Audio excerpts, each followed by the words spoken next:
हृदयं पय्यापजोत विहत मोह तमंग सनरा मरण लोक गुरुं वंदे सुगतं गति विमुक्तं बुद्धोपि बुद्ध भावं भावित्वा चैव सच्चिकत्वा च यं उपगतो गतमलं वंदे तं अनुत्तर धम्मं सुगतस्य ओरसानं पुत्तानं मारसेन मथनानं अठन्नपि समूहं सिरसा वंदे अरिय संघं। यानी जिनका हृदय करुणा से शीतल है, जिनका प्रज्ञान मोह रूपी अंधकार से मुक्त जाजल्यवान है, जो देवताओं और मनुष्यों के गुरु हैं, जो संसार के आवागमन एवं सांसारिक दुखों से मुक्त हैं, मैं उन सुगत विश्वगुरु शाक्यमुनि तथागत गौतम बुद्ध की वंदना करते हैं।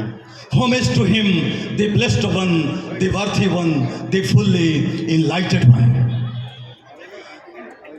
the बुद्ध भूमि धम्म दूत संघ के तत्वावधान में आयोजित 8वें ऐतिहासिक अंतर्राष्ट्रीय धम्म सभा में मैं सर्वप्रथम विश्वगुरु शाक्यमुनि तथागत गौतम बुद्ध, विश्व के महानतम सम्राट देवानंद प्रियदर्शी अशोक महान एवं बुद्ध भूमि भारत में बुद्ध धम्म संघ को पुनर्जीवित करने वाले महामानव परम पूज्य बोधिसत्व बाबा साहेब अम्बेडकर को वंदन करते हैं, नमन करते हैं।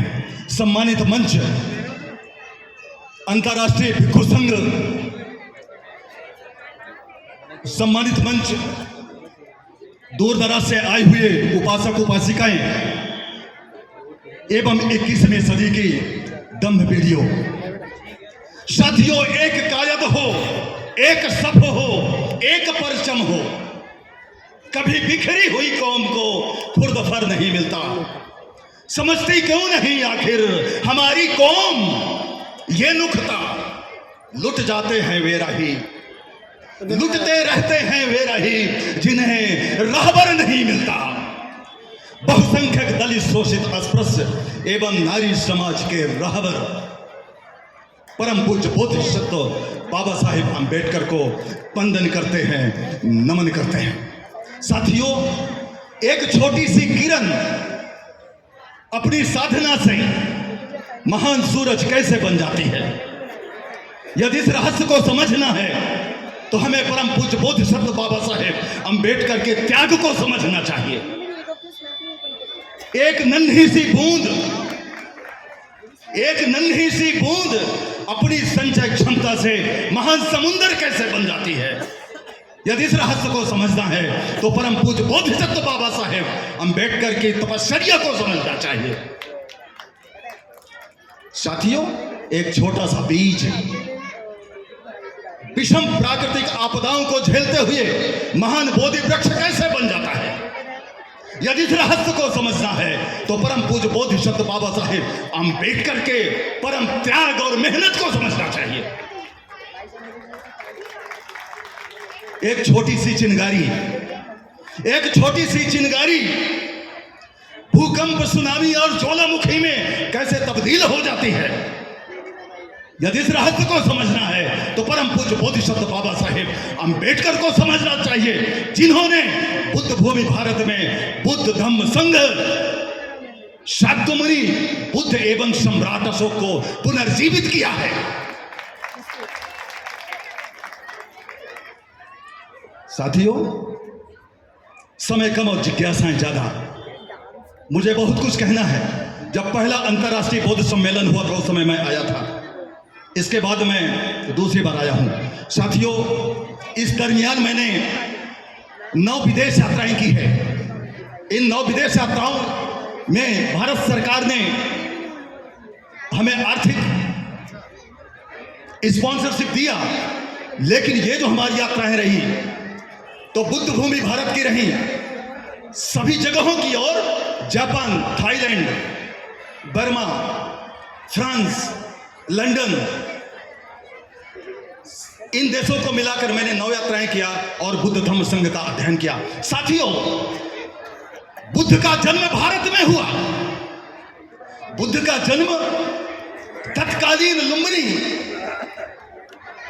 कपिल वस्तु भारत में हुआ।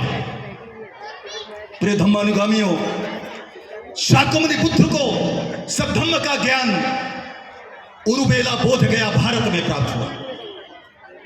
साथियों, शाक्यमुनि बुद्ध ने विश्व के महानतम वैज्ञानिक धम्म का उद्बोधन ऋषिपत्तन मृगदाय सारनाथ वाराणसी में किया। साथियों, शास्ता शाक्यमुनि तथागत बुद्ध का महापरिनिर्वाण कुशीनगर भारत में। लेकिन दुख के साथ कहना पड़ता है, इस भारत की बुद्ध भूमि ने विश्वगुरु शास्ता सिद्धार्थ जैसे विश्व के महानतम वैज्ञानिक को जन्म दिया। लेकिन उसी की सरजमी पर जहां के मानवता विरोधी लोगों ने उनके पावन धम्म को, मासूम छोटी सी छोटी मूर्तियों को तस्तनाबूद कर दिया। साथियों, जब मैं जापान गया तो मैं वहां पर शिंजोजे बुद्ध विहार है, I visited that place. I thought that why all these things has happened in India. When I visited Thailand, I visited so many monasteries there, but I was not happy with Dhamma status of India. मेरे दिमाग में ये बात आती रही कि आखिर बुद्ध की कौन सी भूल थी, बुद्ध ने कौन सी गलती कर दी कि उसी के जन्मभूमि से उसे निकाल दिया गया, खत्म कर दिया गया, 7 हाथ नीचे दफन कर दिया गया। और दूसरी बात हमारे दिमाग में आती रही कि आखिर शास्ता बुद्ध की ऐसी कौन सी महानता है, what is greatness of the Shakyamuni Buddha, जिसके कारण चीन, जापान, कोरिया जैसे वैज्ञानिक राष्ट्रों ने अपने शास्ता के रूप में, अपने उद्धार के रूप में, अपने भगवतों के रूप में, भगवंतन के रूप में सैकड़ों पीढ़ियों से एडॉप्ट करके उनके बताए रास्तों को जी रहे हैं। साथियों, हम लोगों के पूर्वजों ने ऐसी कौन सी भूल कर दी जिसके कारण हम लोगों ने शाक्य मुनि बुद्ध को अपने आंचल से विलग होते हुए वो काला इतिहास को देखा। साथियों, इसका कुछ तर्क मैंने तलाशा और वैज्ञानिक ढंग से मैंने सोचा कि आखिर ऐसा क्यों हुआ है। इसका कारण यह था कि शास्ता बुद्ध का धम्म प्रतीत समुत्पाद प्राकृतिक सिद्धांत पर आधारित है, जहां पर इस दुनिया का निर्माण, इस सृष्टि का निर्माण भौगोलिक ढंग से हुआ है, प्राकृतिक ढंग से हुआ है। हमारा आपका जन्म प्राकृतिक प्रक्रिया द्वारा हुआ है। शास्ता बुद्ध ने कहा कि इस दुनिया का निर्माता कोई नहीं है, क्योंकि जब कोई व्यक्ति यहां आया होगा जिसे हम ईश्वर परमेश्वर के रूप में जानते हैं, तो भी ये भौतिक संसार रहा होगा। बुद्ध का धम्म कहता है कि हमारा शरीर 4 भूतियों से बना है। यदि कोई शास्ता उद्धारक किसी भी धर्म का यदि जन्म लिया होगा तो उसका शरीर भी 4 भूतियों से बना रहा होगा। उसके शरीर में पानी रहा होगा, खून में, उसके शरीर में टेम्परेचर रहा होगा 98.6 डिग्री फ़ारेनहाइट, उसके शरीर में ऑक्सीजन रही होगी।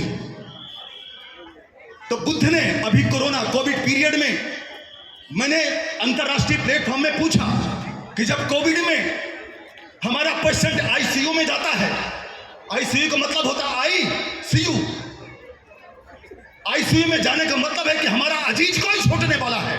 उस समय सारी दुनिया के लोगों ने ऑक्सीजन सिलेंडर की तलाश किया है, किसी ने आत्मा की तलाश नहीं किया है। और हजारों साल पहले शास्ता बुद्ध ने कहा कि ये जीवन मन से संचालित होता है, यहां पर आत्मा का कोई कंट्रीब्यूशन नहीं है। और उन्होंने धम्मपद की पहली गाथा में कहा है, मनोपुपंगमा धम्मा मनोसेठा मनोमया मन साचा पदुठेन भासति वा करोति वा ततो नंग दुख मन बेति चक्कंगवा बहतो पदंग। और इस समाज के समाज सुधारकों ने पहले ही कहा है, मन चंगा तो कठौती में कंगा। मन के जीते जीते हैं मन के हारे हार। इस प्रकार शास्त्र बुद्ध ने चैलेंज किया कि यहां पर कोई भी ऐसी आदर्श शक्ति नहीं है जो इस दुनिया का निर्माता है। हमारा आपका जन्म हुआ है एक प्राकृतिक प्रक्रिया द्वारा हुआ है जो सारे दुनिया पे लागू होता है।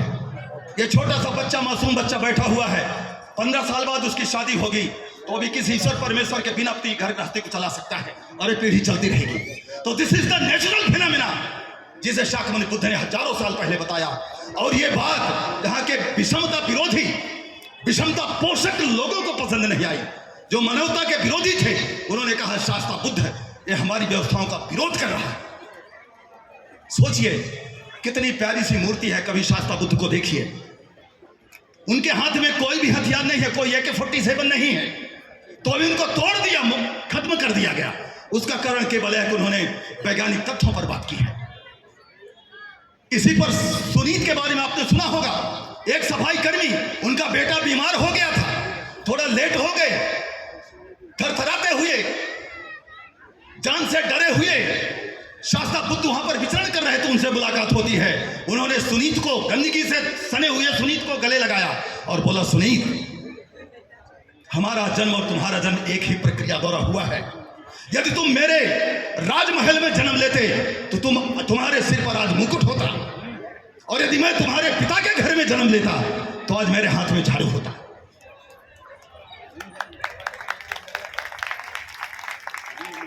इसी प्रकार से साथियों, बाबा साहिब अम्बेडकर को थोड़ा मैं 2 मिनट बताऊंगा। मैं अभी लंदन गया तो बाबा साहिब अम्बेडकर ने London school of economics and political science से 1923 में DSc की डिग्री किया था, और 2023 में पूरा 100 साल बाद मुझे जाने का वहां धम्म अवसर मिला। मैं ग्रेजुएट इन लंदन जाकर के उस जगह को देखा जहां इस दृश्य संसार के सुपरस्टार, जब से इस मानव समाज की उत्पत्ति हुई होगी तब से लेकर आज तक परम पूज्य बाबा साहेब बोधिसत्व बाबा साहेब अम्बेडकर से बड़ा विद्वान इस दुनिया में जन्म नहीं लिया। मैं London school of economics and political science की उस लाइब्रेरी में गया जहां यह महामानव एक बिस्किट खा करके अपनी DSc की डिग्री किया उन्होंने। साथियों, आप लोग बाबा साहब के बारे में जानते हैं, छोटी सी कहानी है। जब उनका बेटा राजरत्न खत्म होता है, उनके पास कफन के पैसे नहीं होते हैं। हमारे समाज के लोग यदि सरकारी पदों में हैं तो याद रखिएगा वो केवल बाबा साहेब अम्बेडकर के बनाए संविधान की बदौलत है। इस समाज की सबसे बड़ी संपत्ति भारत का संविधान है, और जान देकर उस संविधान को बचाना होगा। यदि हम और आप इस संविधान को बचाने में सफल ना हो पाए तो आने वाली हमारी पीढ़ी हम सबको निकम्मा कहेगी। इसलिए इस मंच के बैनर तले से मैं कहना चाहूंगा कि आप अपने जीवन में कुछ भी खो देना, संविधान को मत खोने देना।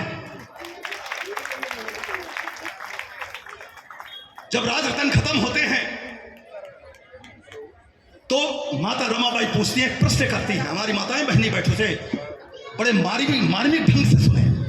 रामू आकर बोलती हैं कि बाबा, वो भीवा बोलती थी, बाबा ये क्या तुम पढ़ रहे हो, क्या करोगे इतना पढ़ के?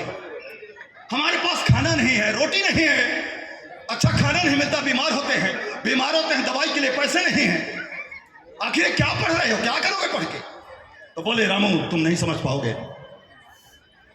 बोले, हमारे 4 बच्चे खत्म हो गए, बताओ बाबा तुम क्या दे रहे हो हमारे मासूम बच्चों को?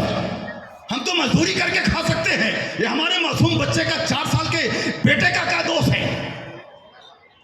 उन्होंने कहा, उसे ध्यान से सुने, उन्होंने कहा, रामू तुम नहीं समझ पाओगी। आज हमारा 1 बेटा मरा है, 4 बेटा मरा है। इंदू मर गई थी, राजरत्न मर गया था, रमेश मर गया था।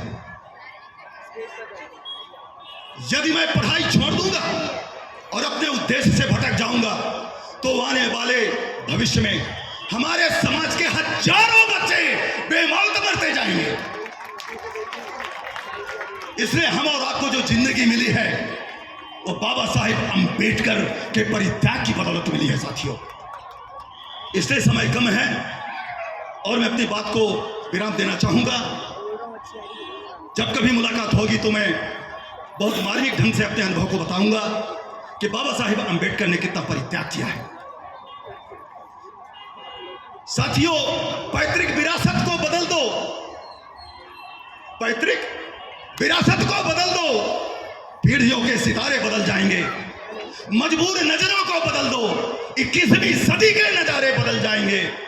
अंधविश्वास और पाखंड के सागर में कश्तियां बदलने की जरूरत नहीं, सोच की दिशाएं बदल दो, जिंदगी के किनारे बदल जाएंगे। परम पूज्य भिक्खु शाकपुत्र सागर महाथेरो का मैं बुद्ध धम्म संघ की ओर से वंदन करना चाहूंगा कि आपने जो इस धम्म प्रयास किया है, तो आपके पड़ोस में अवस्थित सांची, जिसे बेतिशगिरी बिहार कहा जाता था, क्षेत्रीगिरी बिहार कहा जाता है, जो धम्म संदेश धम्म राजा अशोक के बैनर तले दुनिया में गया, वो धम्म वर्तमान में आपके बैनर तले जाएगा। ऐसी उम्मीद करते हुए मैं आप सभी लोगों को कोटि कोटि साधुवाद देता हूं। नमो बुद्धाय, जय भीम, जय संविधान। आप सबने कई ज्ञान भरी बातें सुनी।